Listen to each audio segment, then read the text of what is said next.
Mari kita masuk ke dalam doa sebelum khotbah pada hari ini. Tuhan Allah Bapa kami yang ada di surga, Tuhan, kami berdoa pada pagi hari ini Tuhan, supaya Roh Kudus-Mu berada di antara dengan kami, dan juga firman-Mu bisa ditanam di benak hati kami semua. Tuhan, kami mau menyerahkan khotbah untuk pada pagi hari ini semuanya, dari depan sampai selesai, di dalam tangan-Mu. Kami berdoa hanya di dalam nama Tuhan Yesus saja. Amin. Ya, oke, senang sekali bisa di sini untuk melanjutkan ya seri kami ya. Hari ini memang tidak begitu banyak orangnya, tapi kita masih tetap semangat dan tetap belajar. Karena tidak begitu banyak, jadi kita bisa melihat ini bukan seperti khotbah begitu ya, tapi mungkin sebagai gimana kita bisa belajar satu dengan yang lain. Jadi bisa dilihat mungkin kita kayak PA lah, pengajaran Alkitab ya untuk hari ini. Dan kita akan melanjutkan tema kita dari buku 1 Yohanes, dan kita akan memasuki pada hari ini 1 Yohanes 2 7-15. Dan saya memasukkan lagi, ini sudah dibaca ya. Dan ketika kita membacanya, mungkin agak bingung juga ya, kayaknya panjang sekali ini orang, kenapa Yohanes menulisnya panjang sekali ya? Ada perjanjian perintah baru, ada perintah lama, perintah baru atau perintah lama kan? Kita bingung juga ya kalau kita membacanya ya. Jadi kalau kita melihat buku 1 Yohanes, mungkin kita harus melihat sedikit latar belakang dari buku ini. Jadi kalau kita melihat dari latar belakang ya, ngerti ya latar belakang, jadi bagaimana Yohanes menulis buku ini. Jadi kalau kita melihat dari latar belakangnya, mungkin kita bisa lebih mengerti ya, kenapa ditulis begini dan apa saja yang ada di benak pikiran Yohanes ketika dia menulis pasal-pasal dan ayat-ayat ini. Jadi kita bisa melihat sedikit dari latar belakang ya. Dan saya nggak tahu itu apakah benar-benar Yohanes, kayaknya mungkin mukanya bukan begitulah ya. Dan waktu itu tidak ada Alkitab, jadi ini sudah tafsiran orang ya yang melukis ya. Kayaknya waktu itu belum ada, yang ada cuma gulungan-gulungan seperti itulah yang di kanan gitu ya. Itulah waktu zaman Yohanes ya.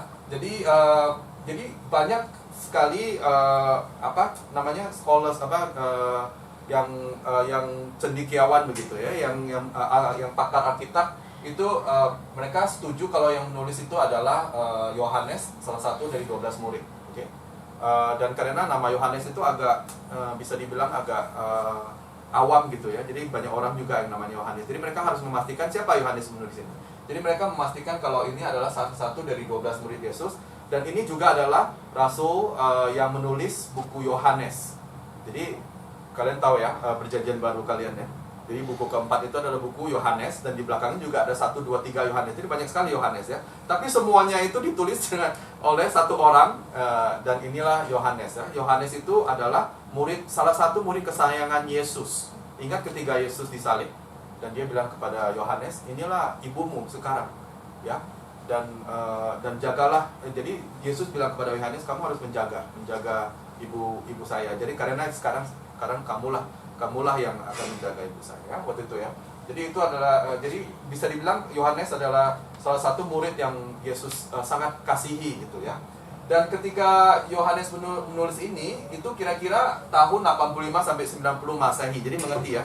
Jadi Masehi, jadi kalau bisa dibilang 0 atau 1 Masehi itu adalah pada waktu Yesus lahir kan ya. Jadi ini sudah 85 tahun kemudian. Jadi Yohanes kira-kira umur berapa waktu itu? Sudah tua sekali ya, kalau bisa dibilang mungkin kalau dia umurnya sama dengan Yesus, jadi bisa dibilang dia juga umurnya mungkin 80-an lah.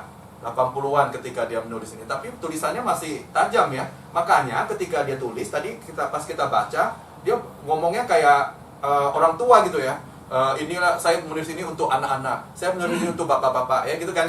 Soalnya dia emang orang tua, dan dia mau menulisnya kepada orang-orang yang di gereja yang masih muda gitu ya. Jadi dia merasa dia itu adalah sebagai orang tua yang menasehati ya orang-orang muda ya. Dan kira-kira dia sudah tua sekali, jadi umurnya 80-85 tahun ya. Tapi nggak apa-apa, sekarang kita juga mempunyai presiden Amerika yang umurnya juga tua sekali, 82. Jadi masih bisa menulis ya pada waktu itu. Nah, inilah latar belakangnya sedikit.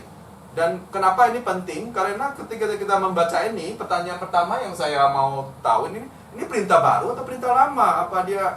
Kenapa kok ngomongnya ini ada perintah baru tapi ini adalah perintah lama, tapi ini yang lama juga baru juga lama, apa maksudnya kan? Jadi saya juga bingung ya, maksudnya apa ya? Tapi ketika kita mengetahui, oh ini adalah Yohanes yang mengikuti Yesus, ya, karena dia mengikuti Yesus, makanya ketika dia bilang ini adalah perintah baru tapi juga lama, kenapa ya? Jadi kita bisa dibilang ini, jadi yang bukan perintah baru yang kutuliskan kepada kamu, melainkan perintah lama yang telah ada padamu dari mulanya. Ya, tapi itu juga adalah baru kalau kalian lihat ayat setelah itu ya. Jadi maksudnya ini adalah perintah baru, oke? Tapi bukan perintah baru. Kenapa dia bilang bukan perintah baru? Karena ini adalah perintah pada waktu Yesus. Pada waktu Yesus, sebelum Yesus disalibkan, Yesus ada waktu dengan murid-muridnya di mana dia menunjukkan segala isi hatinya, kan? Dan pada waktu itu dia bilang begini kepada murid-muridnya, dan di situ ada Yohanes, dan ini kira-kira berapa tahun yang lalu? Kira-kira 50 tahun yang lalu lah ya. Jadi makanya karena itu Yohanes bilang ini bukan perintah yang baru, soalnya 50 tahun yang lalu Yesus sudah bilang mengenai perintah ini. Jadi ini sebagai perintah lama tapi perintah baru lah ya gitu ya. Dan inilah yang dikasih tahu Yesus ya, aku memberikan perintah baru kepadamu, dan ini sebelum dia masuk disalib. Jadi pada malam sebelum dia disalib, dia ada obrolan dengan murid-muridnya ya. Dan dia bilang begini, aku memberikan perintah baru kepada kamu, yaitu supaya kamu saling mengasihi sama seperti aku telah mengasihi kamu ya.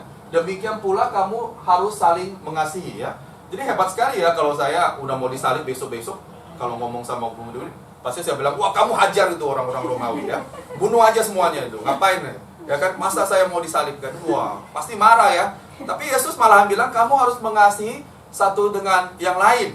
Dan ketika dia bilang mengasihi, apakah dia berarti juga harus mengasihi orang-orang Romawi yang mau menindas dia dan menyalibkan dia? Iya kan? Tapi itu tidak terpikirlah oleh kita, ya kan? Kok ngomongnya bisa begitu ya? Padahal udah mau mati, ya kan? Kita kalau udah mau mati ya hujat-hujat orang aja ya, ngapain baik-baik ya? Tapi bukan Yesus, dan dia bilang begitu pada. Oke, dan dia bilang, kamu harus mengasihi, bukan hanya mengasihi, tapi sama seperti aku telah mengasihi kamu. Demikian pula kamu juga harus saling mengasihi. Dengan demikian semua orang akan tahu bahwa kamu adalah murid-muridku. Jadi ada tanda-tanda kita adalah murid Yesus. Kalau kalian tidak mengerti, ya, tanda-tanda kalau kita adalah Kristen, salah satunya adalah kalau kita mengasihi satu dengan yang lain. Oke, mengasihi satu dengan lain. Oke, jadi itu sangat penting sekali ya. Tapi sebenarnya kalau kita bisa melihat ini, pada waktu Yesus bilang ini adalah perintah yang baru, sebenarnya itu tidak baru juga. Tidak baru. Oke, kenapa saya bilang tidak baru? Karena perintah untuk mengasihi satu dengan yang lain itu sudah ada di perjanjian lama. Ngerti ya, perjanjian lama, perjanjian baru ya.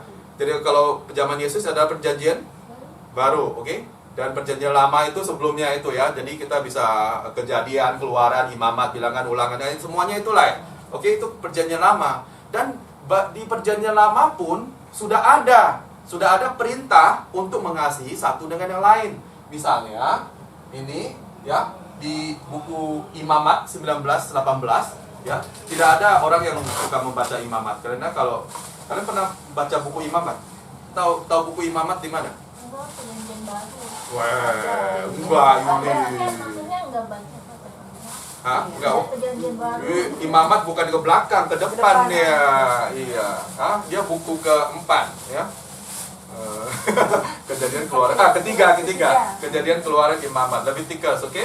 Ya, itu sangat susah membacanya. Tapi di dalam Imamat atau Leviticus itu banyak perintah-perintah oleh Tuhan kepada orang Israel pada waktu itu. Dan salah satunya yang paling penting menurut orang Israel adalah perintah ini dari Imamat pasal 19 ayat 18, di mana dibilang, janganlah engkau menuntut balas dan janganlah engkau menaruh dendam terhadap orang-orang sebangsamu, melainkan kasihilah sesamamu manusia seperti dirimu sendiri, ya. Dan itu yang Yesus bilang kan di perjanjian baru kan, ketika dia ditanya, oh ini perintah apa yang paling penting, dia bilang perintah paling penting adalah kamu harus mengasihi Tuhan dan juga kasihilah orang lain seperti dirimu sendiri. Jadi jadi Yesus itu bukannya, oh ya ini saya nggak tahu ambil dari mana, tapi dia itu setia dengan perjanjian lama, ya, karena sama kan dari Bapa kan, ya, karena sama ya, dan itulah yang penting. Dan kita juga bisa melihat ya, misalnya dari 10 hukum Taurat, 10 hukum Taurat ya, 10 hukum kan kopalnya hukum Taurat ya, oke, 10 hukum Taurat ya, dan dari 10 hukum Taurat itu, hukum Taurat yang pertama itu mengasihi Tuhan. Tapi setelah itu dari 5 sampai 10 itu semuanya adalah untuk mengasihi satu dengan yang lain. Ya kan? Emang bukan yang ditulis begitu. Yang ditulis apa? Yang ditulis adalah jangan berzina, jangan bersaksi dusta, jangan membunuh, ya kan itu. Kenapa kamu tidak membunuh? Kenapa kamu tidak membunuh? Karena takut ke penjara. Gitu ya. Kenapa kamu tidak berzina? Soalnya karena takut suaminya marah gitu. Apakah itu alasan kamu tidak berzina? Kenapa kamu tidak mau mencuri? Karena soalnya takut sekali lagi ya ke penjara gitu. Apakah cuma itu? Tapi bukan. Kamu tidak berzina, kamu tidak membunuh, kamu tidak bersaksi dusta karena kamu mengasihi satu dengan yang lain. Karena saya mengasihi kamu, saya nggak mau curi barang lo. Ngerti nggak? Itulah yang ditulis seperti itu. Karena itu kita harus mengerti tujuan 10 hukum itu. Dan banyak orang tidak mengerti dan sangka wah orang Kristen ini takut masuk penjara atau apa. Enggak. Saya tidak mau membunuh orang, karena ketika saya membunuh orang, itu saya melukai orang banyak lagi. Papa mamanya sakit, ya kan? Ya kan kita melukai banyak orang, kan? Saya tidak mau berzina karena saya mengasihi tetangga saya. Ya kan? Saya nggak mau. Itulah semuanya itu dari 10 hukum itu dari 5 sampai 10 itu benih-benihnya adalah karena kita berlaku begitu karena kita mengasihi satu dengan yang lain. Ya, karena itu kita tidak mau berbuat hal-hal yang begitu. Jadi itu penting. Jadi dari perjanjian lama sudah ada ya untuk mengasihi satu dengan lain. Okay? Tapi bedanya apa ketika ke dalam perjanjian baru? Bedanya adalah Yesus. Ketika Yesus bilang mengasihi satu dengan yang lain sama seperti aku mengasihi kamu. Oke? Dan itu saya akan bincang lagi ke depan ya. Tapi sebelum itu, oke, kita harus ngomong mengenai kasih dan cinta ya. Karena kita di dunia ini suka sekali ya ngomong-ngomong cinta lah, cinta kasih. Saya bingung kadang-kadang bedanya cinta dan kasih itu apa? Bedanya apa ya? Ada beda cinta kasih. Dan saya cobalah ke kamus bahasa Indonesia. Pasti tulis cinta adalah rasa sayang dan rasa kasih. Oke, mengerti, oke. Terus saya cari lagi ke kamus. Kasih adalah rasa cinta dan rasa sayang. Ya, sama aja. Kalau bedanya tidak membantu kan. Tapi kenapa kadang-kadang kita bilang kasih, kenapa kadang-kadang cinta ya? Di dunia ini kadang-kadang kita kalau ngomongin bahasa cinta begitu ya, atau di Inggrisnya itu love, ya. Kadang-kadang kita nggak mengerti maksudnya apa. Karena soalnya kita semuanya juga love, ya. Di Inggris itu cuma ada satu kata love aja gitu ya. Love. Tapi love ini bisa dipakai untuk semuanya, ya kan? I love apalah, I love apa gitu ya. Jadi kadang-kadang karena itu kita tidak jelas ketika kita bilang love. Padahal love itu adalah salah satu kata yang paling penting. Cinta atau kasih itu adalah satu kata yang paling penting, yang menjadi inti dari iman kita sebenarnya ya. Tapi kadang-kadang kita nggak mengerti maksudnya love. Seperti di Inggris lah, banyak seperti orang-orang bilang, oh I love ice cream ya. Siapa yang suka ice cream? Yuli, I love McDonald ice cream, right? I'm not, ya? Gina. I love ice cream, ya. Tapi setelah saya bilang I love ice cream, saya juga bisa bilang I love my mother, ya. Kan? Mungkin ya, ada lagi ya I love my husband, I love my children. Gina kan sayang dengan anak-anak ya. I love my children. Sekarang pertanyaan begini, ya. Apakah kamu love ice cream dengan love mother itu sama? Tidak kan? Hah? Apakah ice cream dengan mama kamu itu sama derajatnya? Sama? Bisa? Hah? Tidak kan? Tapi kan kita menggunakan satu kata yang sama. Itu tidak bisa apa ya? Namanya ya, tidak bisa menjelaskan ya. Dan juga bahasa Indonesia lah seperti yang saya bilang ya. Cinta dan kasih bedanya apa ya? Jadi saya ke kamus itu tidak membantu sama sekali. Tapi di Google ada yang bilang begini. Cinta merupakan perasaan yang dapat dengan mudah hadir. Jadi mungkin cinta monyet gitu ya.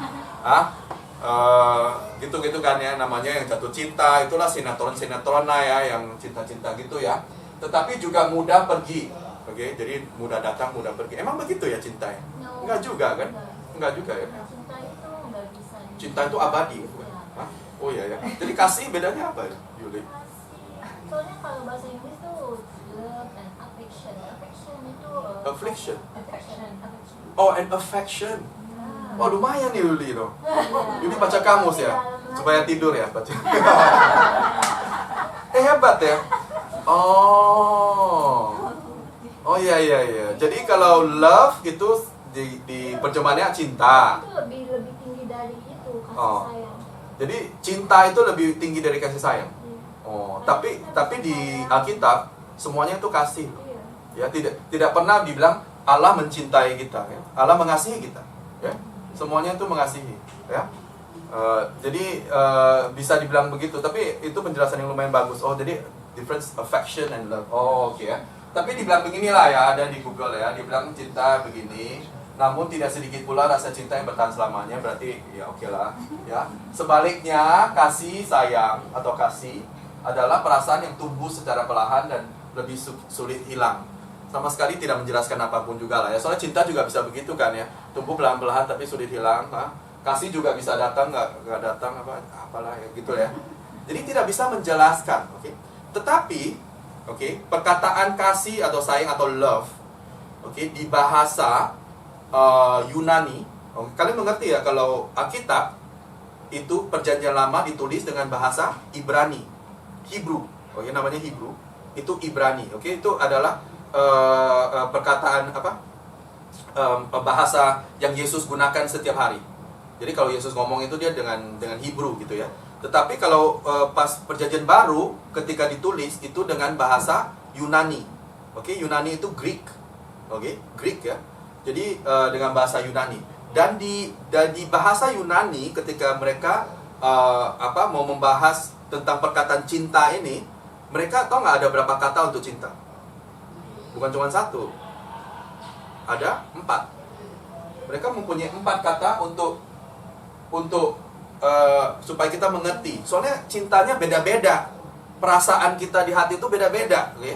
Jadi kita tidak bisa bilang cinta. Jadi kita harus tahu kita ngomongin apa ketika kita ngomong cinta ya. Yang pertama adalah eros, oke? Eros itu kalau kalian mengerti Inggris, perkataan erotik itu datang dari sini ya, eros ya. Nah, dan itu adalah cinta dengan pria dan wanita ya, yang ada unsur seksual ya. Dan itu adalah semua sinetron itu kira-kira begitulah ya. Sinetron yang apalah yang banyak lah yang itu ya. Itu semuanya itu mengenai cinta yang begini. Ya, jadi cinta antara pria wanita lah begitulah.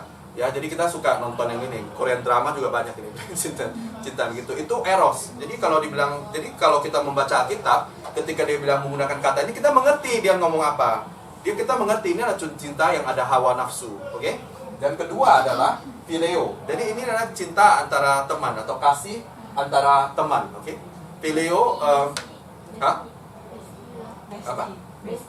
Bestie, best friend, oke? Tapi phileo itu sebenarnya bukan teman, tapi brother, oke? Seperti saudara. Makanya di Alkitab banyak saudara-saudara atau saudara-saudari, ya?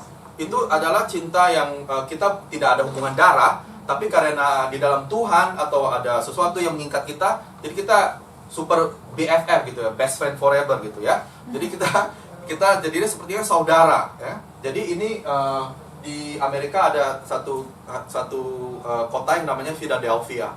Philadelphia itu adalah diambil dari ini. Itu adalah kota yang penuh kasih saudara katanya ya. Karena itu Philadelphia itu phileo, diambil dari philo. Dan ada lagi yang namanya store. Ini saya susah ya ini yang bacanya. Store apa gitu ya. Dan ini adalah kasih antara orang tua dan anak ya. Jadi kalian mengerti kalau kalian melihat 1 2 3, rasanya beda kan di hati ya. Apakah kamu ketika melihat hati kamu, anak kamu dan juga ketika melihat suami kamu, apakah rasanya sama atau beda? Mungkin, tapi agak beda gitu ya. Jadi yang masih pacaran gitu, rasanya beda kan ketika melihat boyfriend girlfriend ya. Dan juga mama ketika melihat anak itu rasa kasih yang beda. Karena kalau rasa kasih yang sama itu bahaya.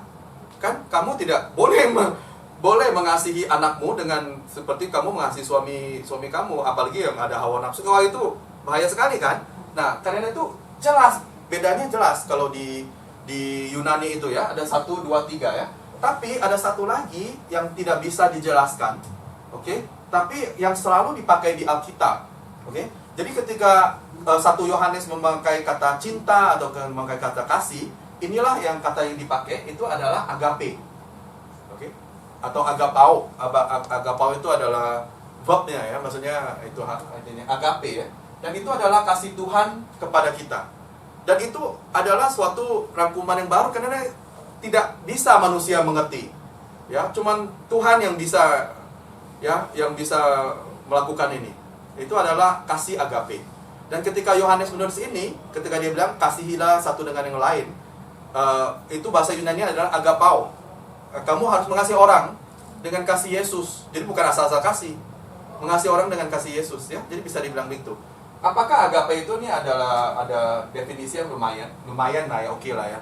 Tidak lengkap banget ya, nggak perfect, tapi boleh-boleh lah ya. Ya, jadi ini adalah definisi agape. Dan agape adalah kasih kepada orang yang tidak layak untuk dikasih. Jadi benar-benar kasih yang mendalam, yang bukan hanya mengasihi orang-orang yang suka sama kita, itu mah gampang ya, mengasihi orang yang suka sama kita. Tapi juga mengasihi orang-orang yang tidak layak dikasihi, yang orang-orang yang tidak suka sama kita pun dikasihi. Ya, ngapain? Ya itulah Yesus ya, yang berasal, dan ini yang paling penting, yang berasal dari pemberi kasih. Karena yang memberikan kasih pada kita adalah Tuhan Allah yang menciptakan kita, ya. Jadi di Alkitab dibilang Tuhan adalah kasih. Jadi dia tidak bilang Tuhan banyak kasih gitu, enggak. Tapi Tuhan itu memang kasih. Dan karena Tuhan adalah kasih, kita bisa mengerti kasih Tuhan bagaimana, ya. Dan ini 4 jenis ya. Dan di dalam perjanjian baru itu bisa dibilang kita harus mengasihi satu dengan lain di dalam Kristus. Karena kita sekarang harus mengasihi agapao, agape, oke? Kita harus mengasihi satu dengan lain dengan kasih yang ditunjukkan kepada dari Yesus. Oke? Makanya itu bedanya, itulah bedanya antara perjanjian lama dengan perjanjian baru. Karena bedanya adalah Yesus. Karena ada Yesus dan Yesus telah menunjukkan kepada kita bagaimana mengasihi satu dengan yang lain. Oke? Dan itu sangat penting ya. Jadi Yohanes menggunakan kata agape untuk kata kasih, yang berarti sebagai pengikut Yesus kita harus mencintai sesama dengan kasih Yesus ya. Jadi mengerti bagaimana kita harus mengasihi dengan satu dengan yang sama, oke? Ya, jadi bukan asal-asal kasih ya. Tapi boleh juga lah kalau kamu ke gereja, ya anak-anak muda ketemu ya, misalnya kayak Fidelia, Andi ketemu, terusnya setelah itu menikah ya boleh juga lah ya, oke ya. Tapi sebenarnya yang kasih yang diituin itu adalah kasih seperti Tuhan ya. Tapi Yesus telah menunjukkan kepada kita apakah agape itu bagaimana kasih dari Yesus dan kasih Tuhan itu bagaimana kita bisa melihat dari Yesus sendiri ya.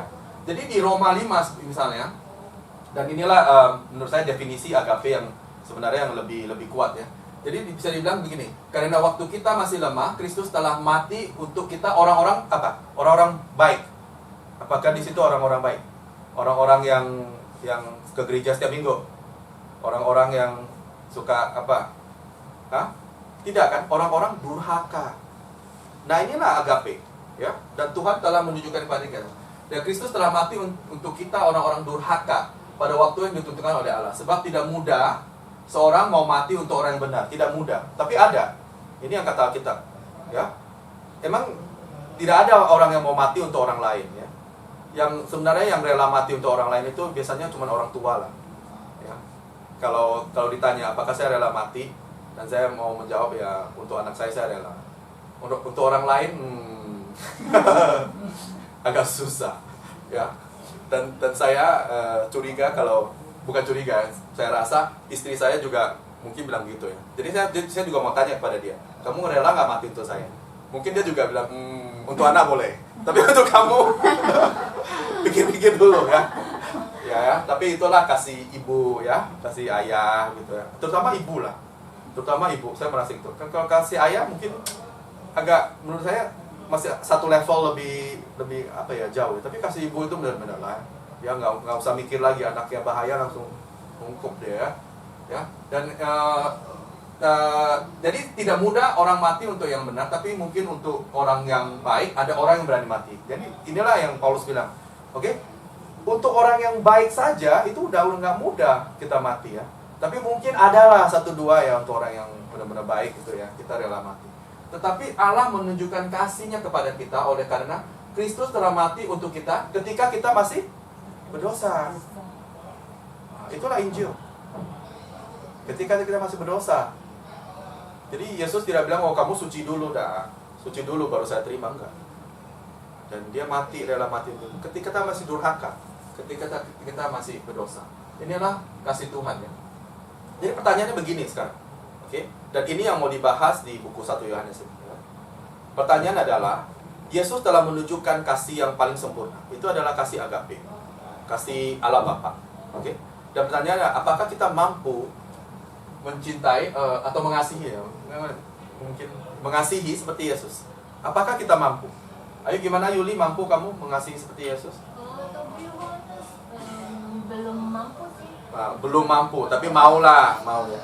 Mau atau belum mampu? Belum mampu, kalau belum berarti kamu mau kan, tapi belum bisa gitu kan, atau gimana? Banyak orang pun merasa Oh, banyak orang yang ngomong gitu. Ah. Ngomongnya oke. Proses lah, proses. kamu seharusnya khotbah ke sini. Waduh, itulah yang benar ya. Itulah yang dibilang Yohanes. Kamu jangan ngomong aja, tapi kamu harus hidup mengasihi. Dan kalau kamu hidup mengasihi, bukan cuma ngomong, saya tahu kamu itu adalah anak terang. Ya, kamu jangan ngomong, saya anak terang, saya anak terang, saya anak terang. Oh, saya mengasihi kamu, mengasihi. Ya, itu asal omong. Itu yang kata Yohanes. Ya, Yohanes bilang tunjukkan kalau kamu mengasihi. Kalau kamu mengasihi itu berarti kamu di dalam terang. Tapi kalau kamu tidak mengasihi, itu kamu ya, jadi itu dari hidup. Jadi Yuli benar sekali. Ya, kadang-kadang susah. Tapi sekali lagi pertanyaan, pertanyaan bukannya apakah kita bisa sekarang, tapi pertanyaannya adalah mampukah kita mengasihi seperti Yesus? Mampukah? Apa kata firman Tuhan? Jangan apa yang kita pikirkan lah ya. Ya kalau yang kita pikirkan nggak mampu lah bosu ya, nggak mampu lah ya. Tapi apa yang dibilang firman Tuhan? Yang dibilang firman Tuhan adalah mampu. Ya. Dan karena itu Yohanes di ayat 4 dia bilang begitu. Ini perintah baru juga ikutin kepadamu, telah ternyata benar. Dan dia sudah melihatnya. Oke? Dan karena itu mampu. Dia bilang sebenarnya itu ternyata benar. Itu benar, saya sudah melihat. Benar di mana? Di dalam dia itu siapa? Yesus. Dan saya sudah melihat ketika Yesus bilang mengasihi, dan setelah itu berapa jam kemudian dia mati di kayu salib untuk semua orang, saya sudah melihatnya, saya saksi mata. Jadi Yesus bukan omong kosong, nggak cuma bumbu-bumbu gitu. Jadi Yesus itu benar-benar, ya, dia bilang kamu harus mengasihi, dan saya tunjukkan kamu bagaimana mengasihi orang lain, dan saya mati. Langsung dia melihatnya langsung, kaget ya. Oh begini, ini yang namanya kasih, ya kan? Itu yang masuk. Makanya dia bilang ternyata di dalam dia dan juga di dalam kamu. Dan dia bilang kita juga mampu karena kita adalah anak Tuhan. Ya, kita juga mampu. Sebab kegelapan sedang lenyap dan terang yang benar telah bercahaya. Jadi dia bilang nih sekarang apa yang terjadi adalah karena kematian Yesus di kayu salib, terang sudah datang ini. Oke? Dan terang akan sempurna ketika Yesus kembali lagi. Itu akan sempurna, semuanya sempurna. Sebelum itu semuanya tidak sempurna, ya. Tapi terang, terus terang, ya. Jadi kita sebagai gereja kita harus mengerti, kita tuh ada terang di dalam dunia gelap, oke? Dan mampu. Jadi bisa dibilang kita mampu karena Yesus telah mati di kayu salib untuk menebus dosa kita. Jadi ketika Yesus mati di kayu salib untuk menebus dosa kita, ada pengampunan dosa dan juga ada kekuatan dari Roh Kudus. Ingat ketika Yesus naik ke surga, dia bilang, saya akan memberikan satu lagi harapan untuk kamu, ya, untuk penolong, itu ada Roh Kudus, ya. Jadi kita mampu di pasal 14, ya. Yohanes bilang kita mampu karena kita kuat dan firman Allah diam di dalam kita, atau Roh Kudus ada di dalam kita. Ya, jadi di dalam Alkitab, ketika kita percaya dengan Tuhan, itu bukan saja percaya nggak percaya, bukan begitu. ada sesuatu yang mujizat yang terjadi dalam hidup kita. Di dalam Alkitab kita tuh dipanggil, kamu bukan ciptaan lama, tapi sekarang kamu adalah ciptaan baru. Ciptaan baru gimana? Apakah tiba-tiba saya lebih tinggi ketika saya jadi Kristen, lebih ganteng ya? Mungkin 10 kilo hilang gitu ya? Enggak kan? Enggak begitu. Bukan ciptaan baru di luar, ciptaan baru di dalam. Karena sekarang kita mempunyai kekuatan dari Tuhan Yesus yang tidak bisa diambil oleh dunia ini. Kita mempunyai kekuatan di dalam kegelapan, right? Kita mempunyai hikmat kebijaksanaan dari Tuhan ketika kita bingung. Kita tahu gitu. Itu adalah Roh Kudus. Itu sesuatu yang mujizat di antara kita. Dan kita mampu karena kita kuat, dan itu yang dibilang ya. Kuat dan firman Allah diam di dalammu, dan kita mampu karena Roh Kudus ada di dalam kita, dan kita adalah ciptaan baru. Jadi harus ingat itu. Oke? Kadang-kadang kita di dunia ini ya, nggak bisa lah menurut saya. Jangan menurut kamu. Karena kamu adalah ciptaan baru. Yang penting itu bukan menurut kamu apa. Yang penting itu adalah menurut Tuhan. Menurut Allah, kamu itu siapa? Itu lebih penting. Ya kan dia yang menciptakan kamu. Kan? Dia yang tahu kekuatan kamu. Ya, kadang-kadang kita meremehkan diri sendiri kan. Menurut saya nggak bisa lah. Menurut saya gimana ya? Ya kan? Saya mengerti itu karena saya juga manusia. Tapi ini bukan yang diajarkan di Alkitab. Ya, kita harus tahu. Yang paling penting Tuhan. Ya. Allah yang menentukan kita bisa atau tidak. Ya. Jadi kan itu kita harus percaya lebih ke Tuhan. Jangan saja dengan diri kita sendiri. Karena kadang-kadang diri kita sendiri itu lemah di dunia ini. Ya, kalau tidak ada kekuatan dari Tuhan, tidak ada anugerah, susah. Ya. Karena itu percaya Tuhan, jangan percaya diri sendiri kadang-kadang ya. Nah, kita mampu, oke? Nah, dan kadang-kadang kita ketika kita mau ngobrol tentang kasih mengasihi ya, dan kita melihat contoh dari Yesus, kadang-kadang kita takut sendiri kan ya. Takut sendiri kan. Wah, berarti apa nih boksu ya? Maksudnya harus mati untuk musuh-musuh kita ya. Wah, gimana nih? Saya takut lah ya. Saya dengar aja takut ya. Tapi kadang-kadang kita jadinya takut sendiri gitu ya. Tetapi sebenarnya yang Yesus mau terutama adalah sehari-hari apakah kita mengasihi orang yang dekat dengan kita. Itu sehari-hari, jangan langsung kita harus mati untuk musuh. Biasanya orang yang bilang saya rela mati untuk musuh itu tidak mau membantu orang-orang yang menderita sekitar dia. Ngerti nggak? Jadi dia cuma mau ngomong aja. Dia mau ngomong aja. Tapi sebenarnya dia itu kalau diperlakukan nggak bisa, ya. Jadi kita harus mulai satu tahap. Ya, jangan saya rela mati untuk semua ini. Ya. Kamu belajar dulu lah mengasihi orang yang sesama dengan kamu. Ya, mengasihi mungkin majikan yang susah dikasihi, ya kan? Susah kan kadang-kadang susah dikasihi ya. Ya. Dan juga kalau majikannya Kristen, dia juga seharusnya mengasihi kamu yang kadang-kadang juga dia juga rasanya gimana kan? Ya, sehari-hari lah kita bantu orang-orang yang kita lihat perlu bantuan. Ya, yang kecil-kecil saja dulu. Ya. Dan Yesus mau kita membuat ini sehari-hari. Bukan hanya harus sepertinya besar sekali ya gitu ya.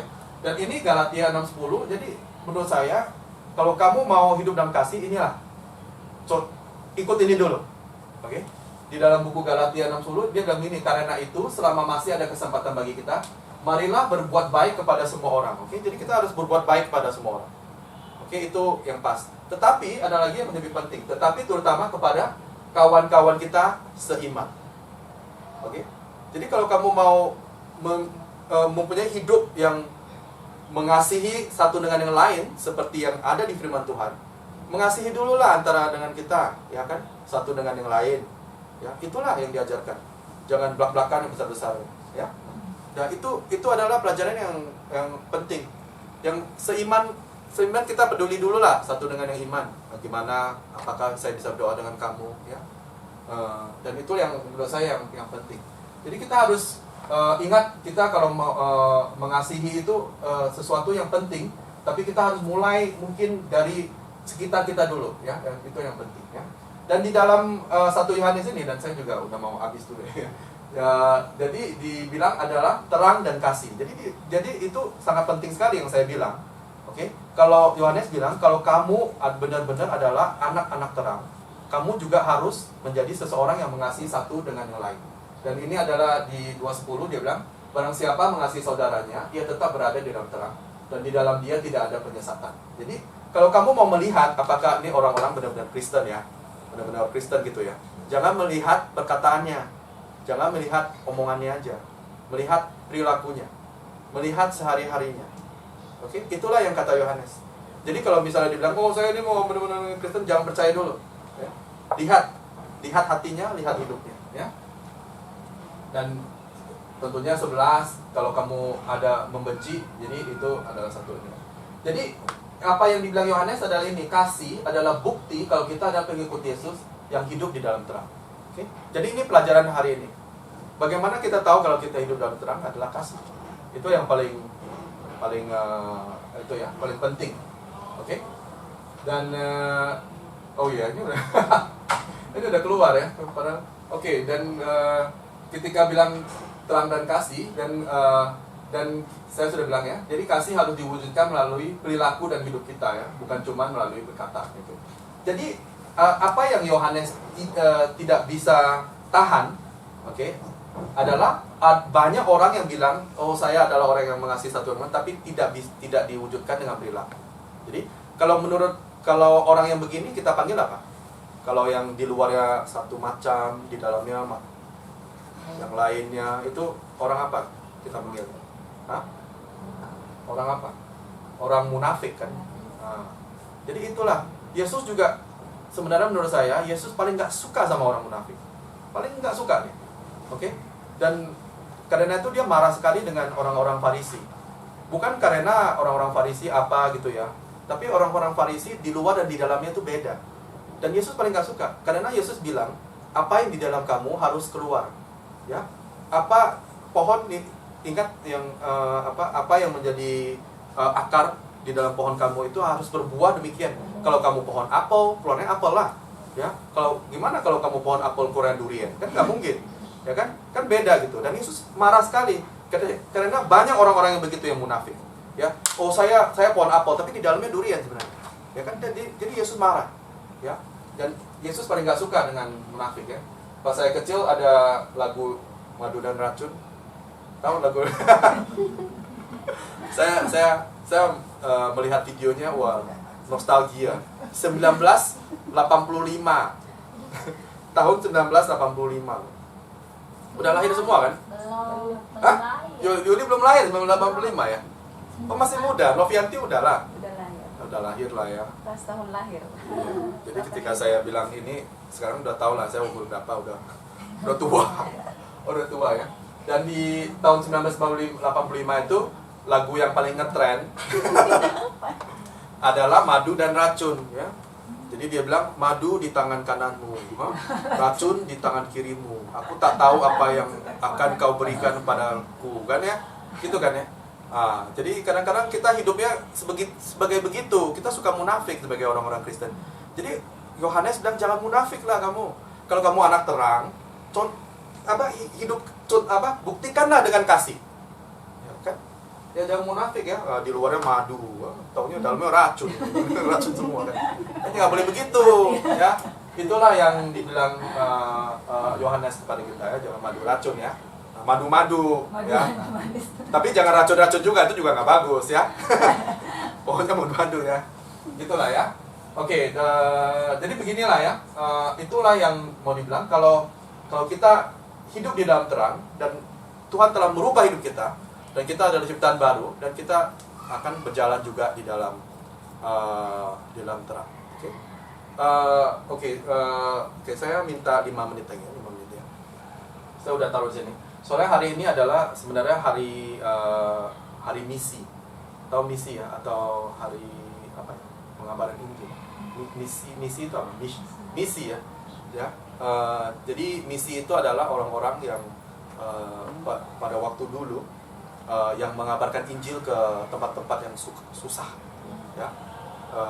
Dan di Indonesia, di daerah Sumatera itu ya, itu lumayan banyak orang-orang Kristen sebenarnya. Sumatera Utara itu Batak itu sebenarnya Kristen semua.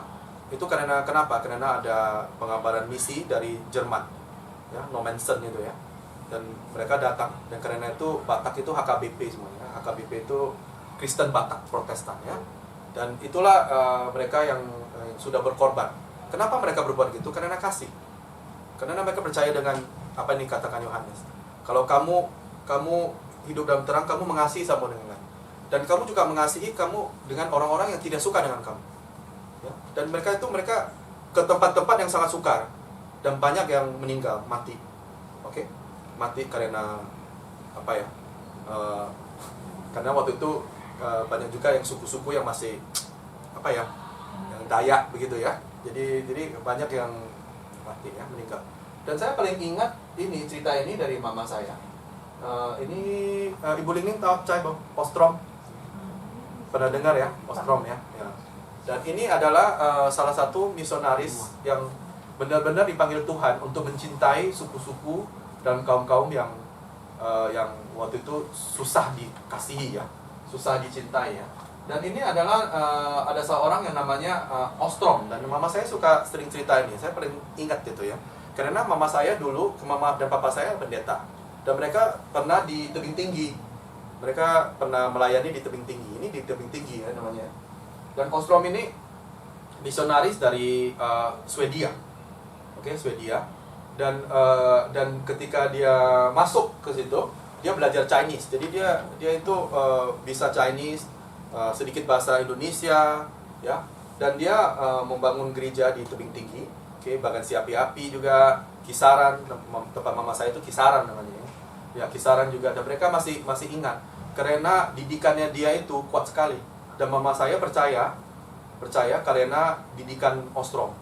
Ada satu boksu ya yang belajar di Ostrom, dan setelah itu mendidik mama saya. Mama saya dari umur 12 sudah meninggalkan rumah mengikuti pendeta ini. Jadi mama, karena di keluarga mama saya anaknya banyak sekali. Kan kayaknya 15 gitu ya. Jadi mama saya tahu nih kalau ada umur anak 15 dan dia juga cewek, nggak mungkin dapat pendidikan. Jadi dia mengerti. Jadi dia di umur 12 dia sudah bilang, "Oke, saya mau ikut boksu ini aja." Jadi dia ikut satu pendeta, dan karena itu dia percaya Tuhan. Dan karena itu kita bisa berada di sini karena anugerah Tuhan semuanya ya. Oke, pendeta Ostrom ini dia di tebing tinggi dan dia mengasihi orang-orang di situ, dan dia melayani di situ sampai Perang Dunia Kedua. Dan pas Perang Dunia Kedua, apa yang terjadi? Jepang masuk ya, dan membunuh banyak orang kan ya, orang-orang banyak. Dan pada waktu itu dia mengerti kalau hidupnya itu sudah agak bahaya ya. Jadi dia harus pulang. Tapi dia nggak mau pulang. Kenapa? Karena dia cinta, kasih. Cinta atau kasih? Karena dia mengasihi, mengasihi jemaatnya, gereja tebing tinggi itu. Dia mengasihi. Oke. Jadi ceritanya begini. Oke. Dia mengantar keluarganya ke bandara pesawat, dan dia bilang, "Kalian pulang dulu dan saya akan menyusul. Karena saya khawatir dengan jemaat-jemaat saya." Khawatir ya. Inilah kasih yang benar-benar ini. Oke, khawatir. Jadi dalam perjalanan pulang itu di kereta api, dia itu diculik dan dibunuh. Itulah Ostrom. Oke, karena dia bilang, saya khawatir di mana, saya mau balik. Perlukah dia balik? Enggak perlu. Kalau mungkin orang-orang biasa seperti kita, wah, ribut-ribut pulang terbang cepet-cepet, besok pulang, terbang. Nggak mungkin, saya mau tinggal. Tapi inilah orang yang mengerti agape, yang mengerti kasih Yesus. Bukan mengerti, tapi menghidupi. Jadi jangan bilang tidak mampu. Inilah kekuatan Roh Kudus di dalam hatinya. Dia bilang, saya mau pulang, dan dia diculik, dia meninggal. Jadi dia meninggal di tebing tinggi. Oke? Dan kita bilang, wah, bego banget nih orang, meninggal sia-sia. Sia-sia kan? Tapi tidak sia-sia. Apa yang digunakan Tuhan itu tidak pernah sia-sia. Harus ingat itu. Pokoknya pekerjaan Tuhan di dalam hidup kita nggak ada yang namanya sia-sia. Oke? Karena pengorbanannya dia itu, orang sampai sekarang itu di tebing tinggi, apalagi di kalangan Metodis, ingat sekali sama Ostrom. Dan mama saya ingat sekali sama Ostrom. Karena mama saya bisa dibilang berhutang jiwa, berhutang nyawa kepada Ostrom. Karena kalau tidak ada pekerjaan Ostrom di situ, mama saya tidak akan bisa percaya Tuhan. Dan percaya kepada Tuhan adalah satu berkat yang paling penting di hidup kita. Kamu tidak ada uang, nggak apa-apa, harus ada Tuhan. Kamu banyak uang, tidak ada Tuhan, Celaka itu. Ya, lebih baik ada Tuhan gak ada uang. Ingat itu. Karena Tuhan mempunyai kemampuan untuk membalikkan semuanya. Uang, ya uang aja. Kamu banyak uang, dapat kanker juga sama aja kan. Tapi kalau kamu ada hal-hal kritis, tapi ada Tuhan di sampingmu, itu adalah kekuatan. Oke? Jadi kita harus ingat itu. Dan inilah orang-orang yang karena mengasihi berkorban. Dan karena itu hiduplah di dalam kasih. Oke, kita harus serahkan semuanya kepada Tuhan. Oke, mari kita berdoa. Menutup. Tuhan, pada hari ini kami mau berterima kasih atas firman-Mu. Di dalam hidup kami berdoa Tuhan. Kami mau berterima kasih atas kasih-Mu di dalam hidup kami. Kasih yang berlimpah, kasih yang terus-menerus, kasih yang setiap hari, kasih yang telah Tuhan berkorban di kayu salib untuk dosa kami. Dan pada hari ini kami juga mau Tuhan mengasihi kamu dan mengasihi satu dengan sesama. Karena kami sudah melihat kasih-Mu dan kami percaya kalau ada Roh Kudus di dalam kami dan kami adalah ciptaan baru. Dan karena itu kami punya kekuatan untuk mengasihi satu dengan lain. Tuhan, kami mau berdoa supaya Roh Kudus-Mu terus menguatkan, melimpahkan Tuhan Roh-Mu di dalam hidup kami, supaya kami juga bisa mengasihi orang-orang yang kadang-kadang susah dikasihi. Karena kami percaya akan firman-Mu yang benar, dan kami percaya Tuhan adalah Tuhan yang baik di dalam hidup kami. Kami berterima kasih Tuhan, dan kami berdoa hanya di dalam nama Tuhan Yesus. Amin.